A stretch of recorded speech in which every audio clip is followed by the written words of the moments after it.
Welcome to Passive Aggressive Income. This program may contain strong language. The content may not be suitable for audiences under the age of 17. We understand many of our listeners may not agree with all of our personal viewpoints. We in no way, shape, or form mean to be offensive to anyone. Our show notes will provide all of our source material included for each episode. Now let's get passive aggressive. Hello and welcome back to another episode of Passive Aggressive Income. We're your hosts, Lexi and Mims. This week, Mims is taking it to a real estate topic, which is going to be super informative and interesting. So, Mims, if you want to take it away. Sure. So, real estate, as you guys may have already figured out, is my bread and butter. I love real estate. I love everything to do with real estate. So I just want to give all the information that I can to our listeners about everything that I know and everything that I've learned along the way. If I can help one person, that's enough for me. So today's topic is going to be holdover tenants. And I like to start off each real estate episode with the legal mumbo jumbo. So I want to say that we are not giving any legal advice and we are not licensed to provide any legal representation or advice. We are speaking from experience and what has worked for us. If you are in a situation and have questions, please contact a legal advisor and refer to your own state legislation. Like I said, this is not something that we are just telling you to do. So let's talk about what a holdover tenant is. I'm curious if you know, Lexi. I actually don't know. So, I looked over the notes that we had planned for this episode, but previous to that, I don't know what a holdover tenant is. Okay, well, I'm glad that we're covering it then, because I feel like a lot of people don't, and I'm happy that a lot of people don't because it's not a good situation to be in. Mhm.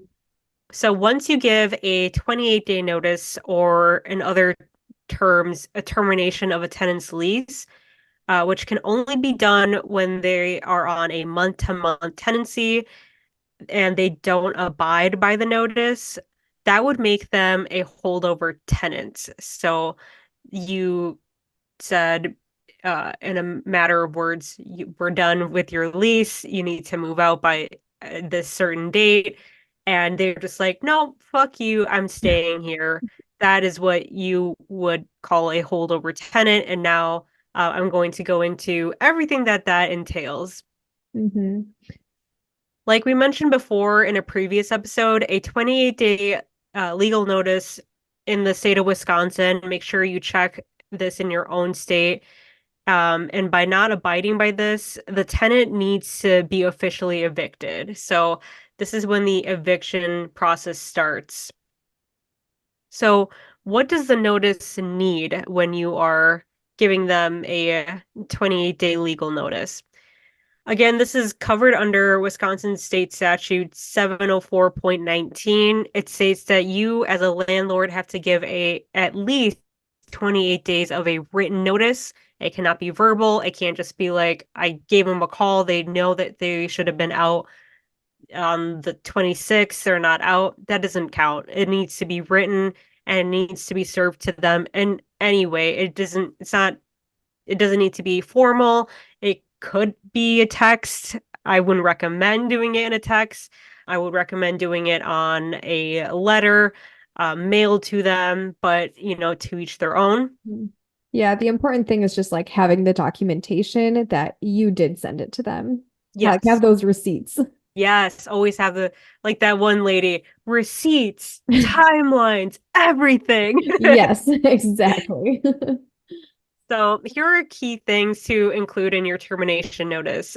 It must declare the intent to terminate the lease, have the termination date listed so the day they are to be vacated is crystal clear.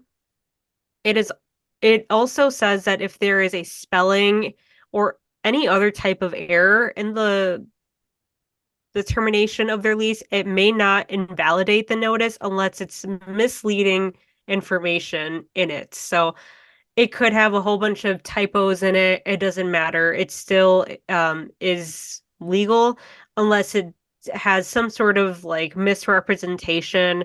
Um, it's still valid. Lastly, in the notice, I suggest that you do not provide a stated reason on why this is happening. For example, do not state too many lease violations, and you may be wondering why, because you probably have a perfectly valid reason. They're late on rent all the time, or they're a disturbance, or they're a nuisance, or the cops are there all the time. Um, I think this is a two-part answer.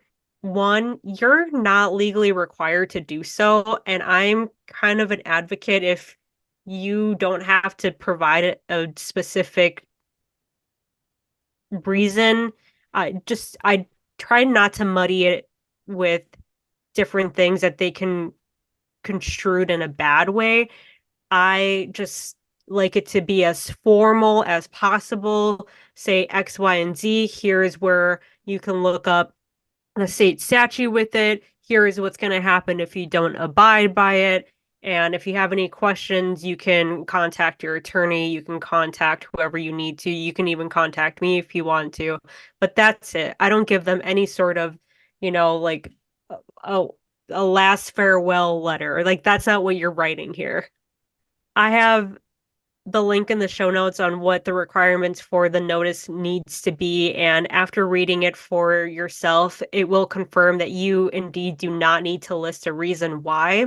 And number two, it causes more problems than you think. You may think by giving an explanation that it will help understand why this is happening, but more oftentimes than not, they will try to excuse or deny their behavior and fight you even more on the termination.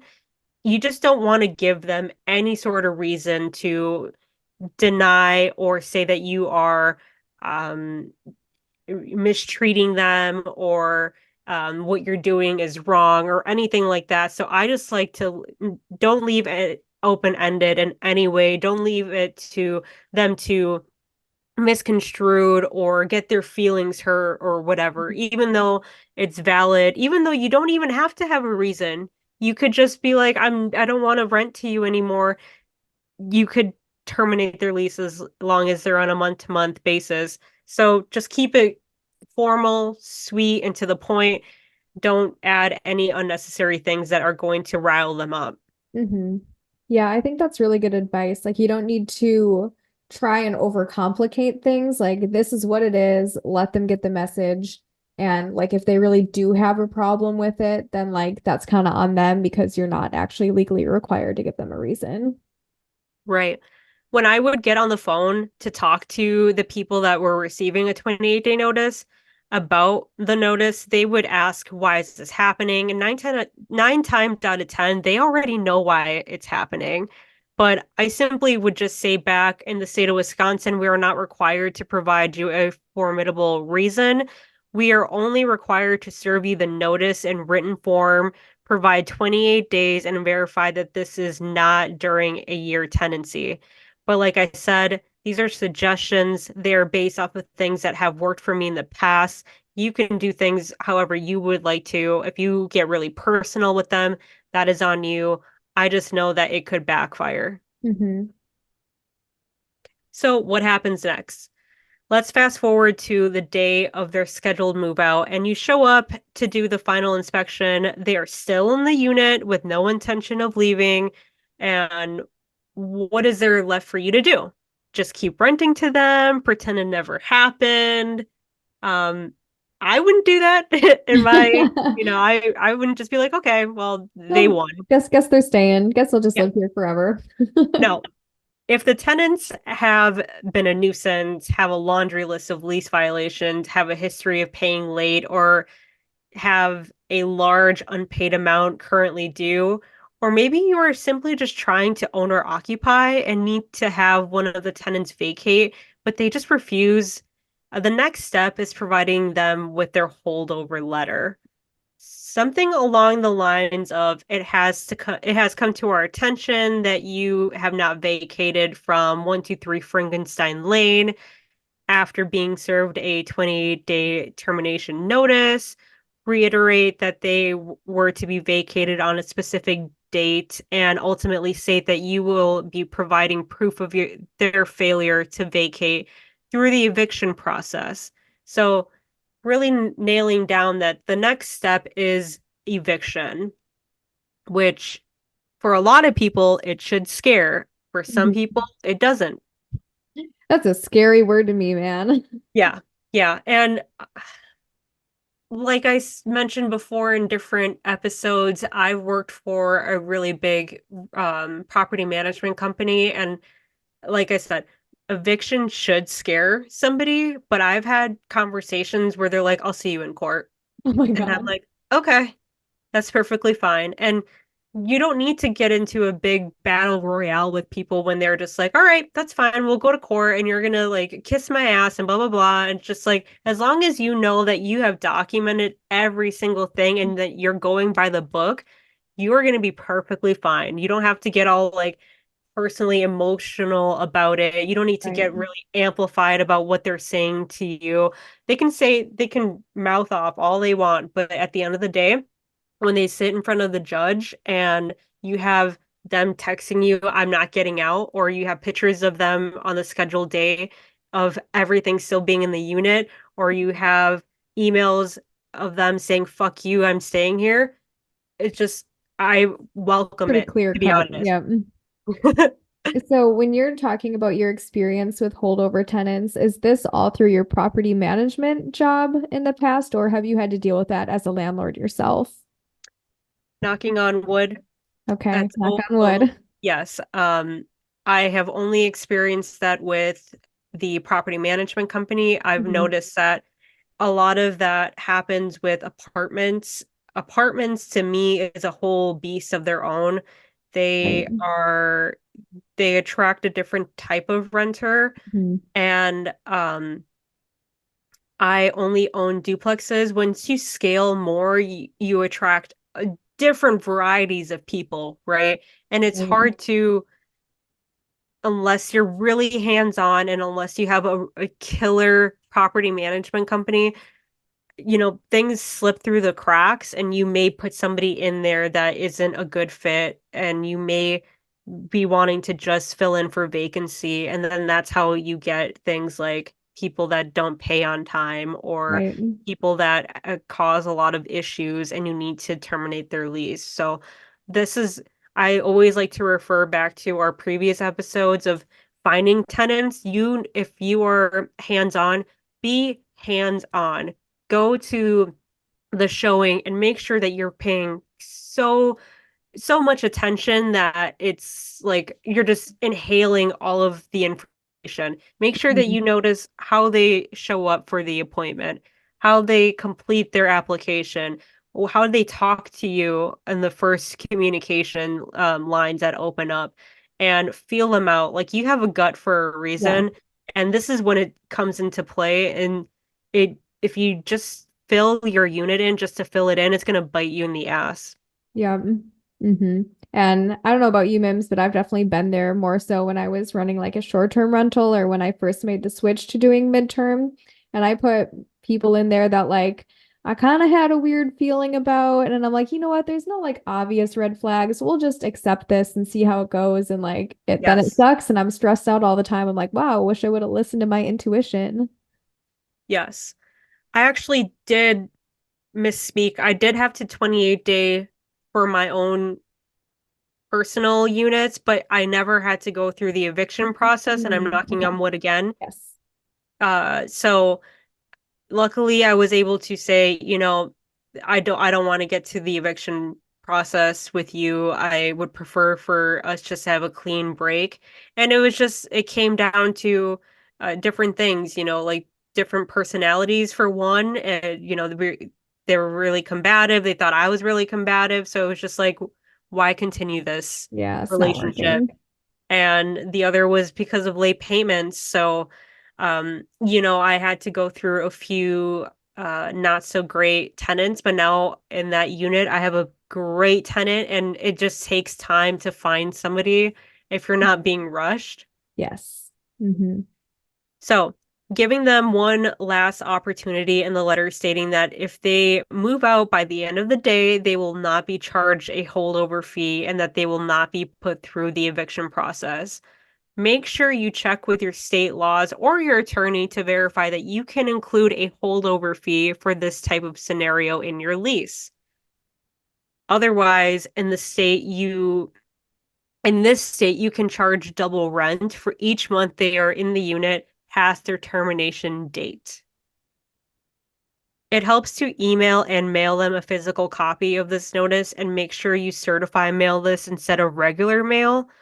So, talking about certify mail, it means that when you take it to the post office, and you say, I want to have this certified mail to somebody, the mail delivery person has to physically give them the letter to them on three Ah, separate attempts. And if nobody is there to accept it, it gets rerouted back to the sender. But then you know that they received it and they weren't just like, oh, I didn't get that. hmm. Or, whatever the case may Right. be, because they do have to sign for it. They do have to, or otherwise, if it's coming back to you, you know that they didn't get it. Yeah, that's really smart actually. And I didn't know how that worked, so that's a really good tip. Yeah. Uh, when I worked for the property management company, I think I sent out for certified mail at least 200 a month just because of 5-day notices, legal notices, and it's a really good tool to have because they also give you like a separate receipt, and Hmm. it automatically fills out the date, the time, and you fill out who it was for. And it's another thing to add to your receipts whenever Yes. you go in front of a judge or whatever the case may be. Hmm. I also suggest calling and texting if you have those capabilities so that you can relay the next step if they do not comply. Sometimes hearing someone's voice to tell you the severity of the situation you're in instead of reading it is more impactful. So don't underestimate giving them a phone call. They may not answer, but honestly, the amount of times that I've had to do evictions and I've done the phone call, they usually answer. Okay, now you have emailed, mailed, texted, had a lengthy phone conversation, and they're still not budging.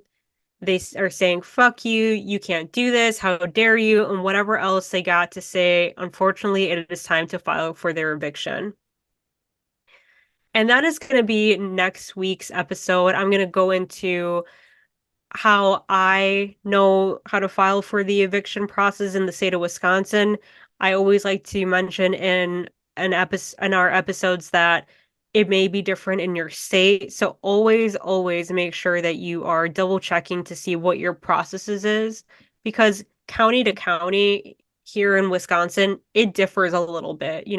One county requires a certain document while the other counties don't, or the filing fee is 120 in this county and then 50 in this county. So you want to make sure that you are fully aware of how it's filing, otherwise it's going to be rejected. So I want to leave off on a final note.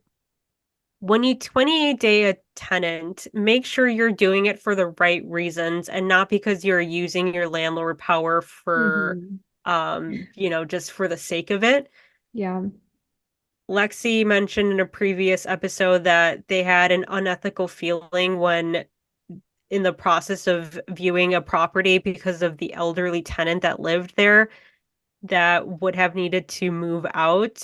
Follow your gut in that. Like, if you're just being spiteful, then you're not being a good landlord. You should never use your power as a landlord to act spitefully because you're playing with somebody's life. I Mhm. never took putting somebody through the eviction process lightly. Right. I still think about a few, and that this has happened maybe 2 years ago, and it needed to be done, but it stays with you. If you're a good person, it stays with Yeah. you. So make sure that you are A, ready to do that next step, and B, know that when you 28-day somebody, you are basically kicking them out of their home. I Hmm. know it's not the greatest feeling when you're doing it. But if you're doing it, do it for the right reasons. Do it because they're not a good fit for you. Do it because they're disturbing the peace of the surrounding people around them, taking consideration the other tenants. Yeah. It's their home too. Hmm. Or they're constantly paying late, or they have an extreme amount of late, currently late rent that is owed to you.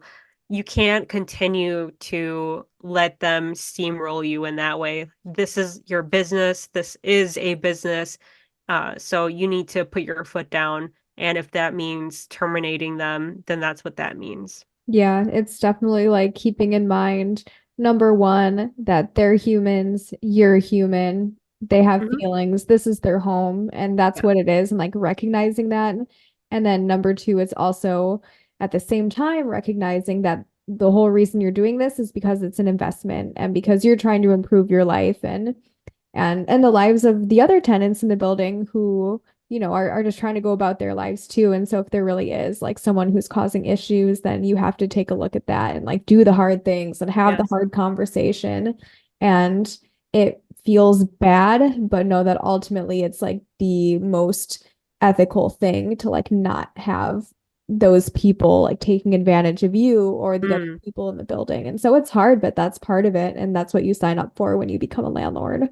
exactly. So making sure that you can mentally put yourself through this.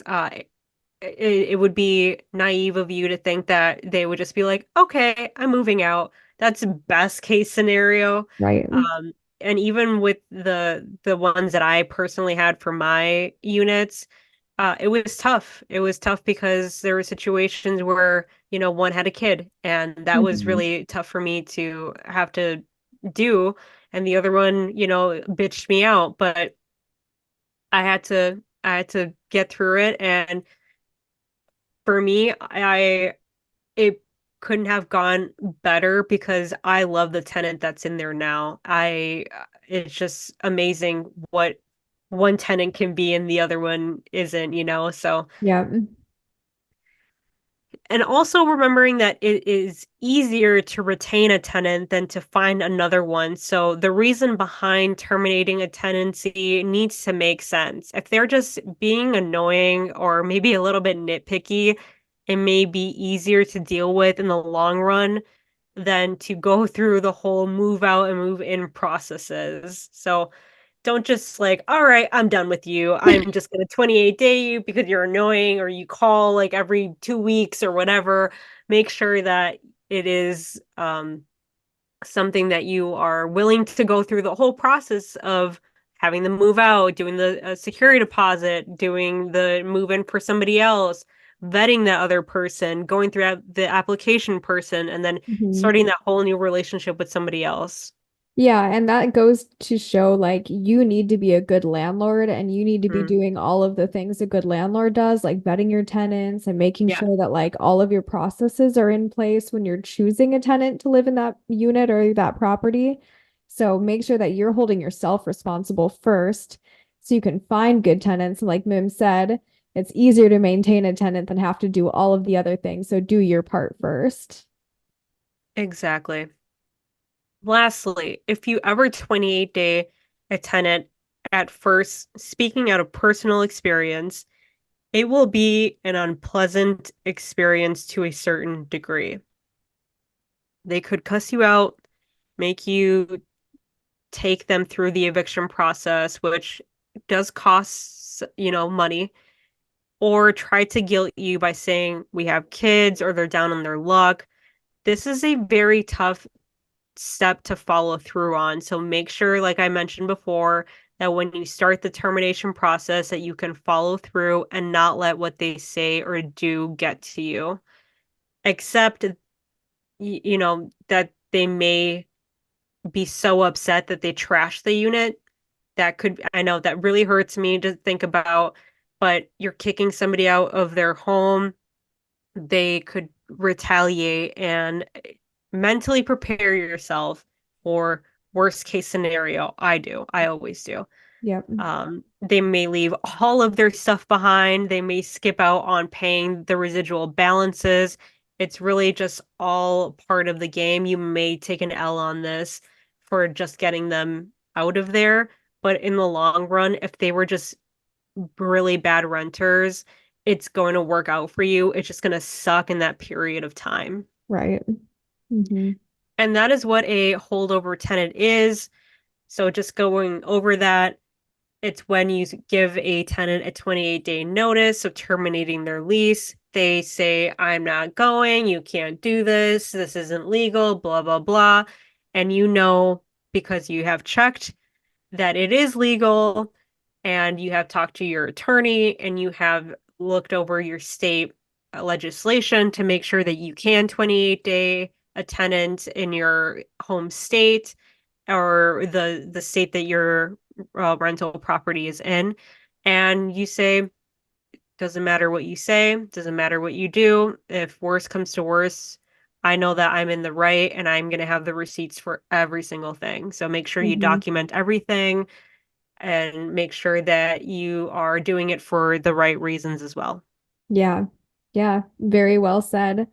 Yeah, this is very interesting as someone who hasn't really had long-term tenants, and Mm, this is not something that I've really had to worry about a whole lot because, I don't rent long-term, and but now that I'm thinking of it, a lot of my tenants are month to month, and so if there's ever something like this to happen where like they're not leaving, I've got some resources now. So I yes, appreciate that because absolutely.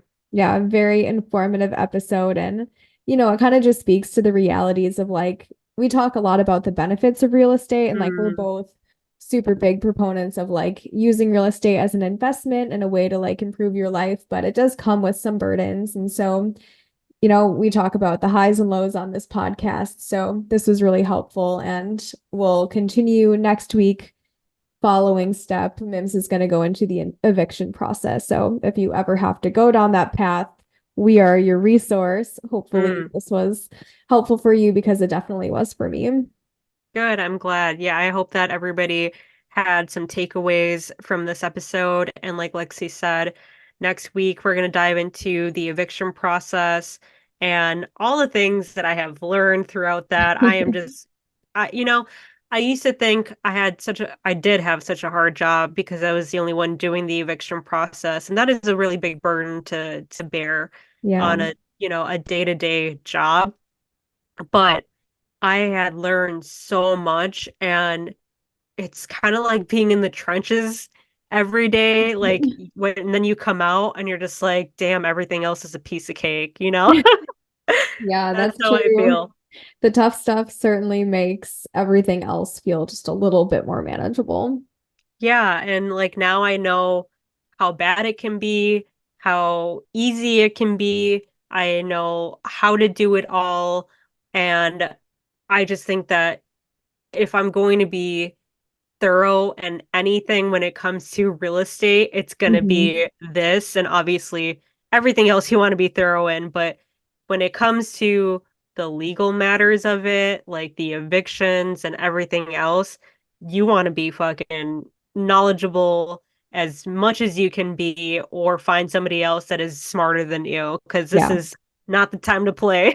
No, it's not the time to do like trial and error, and we'll see Mm-mm. what happens and figure out as we go. Like this is, yeah, it's very important to know what you're doing in really tough situations like this.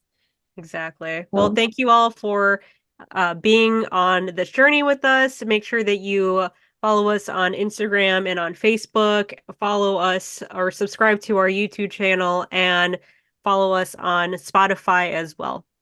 yeah, thank you guys so much. We always welcome feedback. So if you want to leave us a review, that is super helpful. If you want to give us any episode ideas or leave some comments on what you thought about our episodes, we love that. Let's engage in some conversation. So thank you guys. We'll see you next week. Bye. Bye. Passive Aggressive Income was written, recorded, edited, and produced by co-hosts and creators Mims and Lexi. We truly want to thank our listeners, collaborators, friends, and family that continuously support us for all the love we receive. If you enjoy our show, please give us a glowing rating and review on Apple Podcasts and Spotify. Also, follow us on Facebook and Instagram to see what we are up to. For any inquiries, please email passiveaggressiveincome2023@gmail.com. Episodes of Passive Aggressive Income are available wherever you listen to podcasts, so make sure to subscribe and like us on your favorite streaming platform.